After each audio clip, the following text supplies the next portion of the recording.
In the land between the two rivers where the world began, the people built massive brick towers called ziggurats. I have stood at the base of those tiered staircases and watched them rise out of the dust to meet the clouds.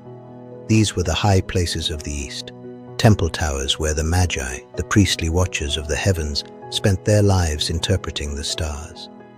They were the most disciplined seekers of wisdom in my age, convinced that if they could just read the celestial signs, they could finally understand the destiny of human life. I see that same hunger here in your cities of glass. I see your own versions of those towers, filled with screens and sensors. You believe in what you can measure, what you can see, and what you can prove. Many of you have decided that if something doesn't show up on a graph or a scan, it isn't real. You think that by explaining how the universe works, you have successfully dismissed the who behind it.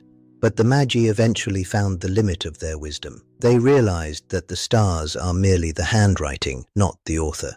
They didn't trek 1,000 miles across a lethal desert because of a natural phenomenon they found in a chart. They traveled because they recognized a sign that shouldn't have been there, a light that pointed to something far beyond their calculations. You might think God is just a figure from the past, a name on an old scroll. But those seekers didn't risk their lives in the wilderness for a metaphor.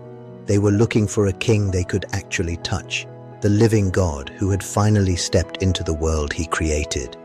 They understood that while they were busy watching the stars, the author of those stars had entered our history as a child. God isn't hiding from you. He is simply too vast to be captured by tools designed only for the physical world. Those wise men had to leave their high places and get their feet dirty in the mud of a stable to find the truth. They had to stop looking at the sky and start looking for the person.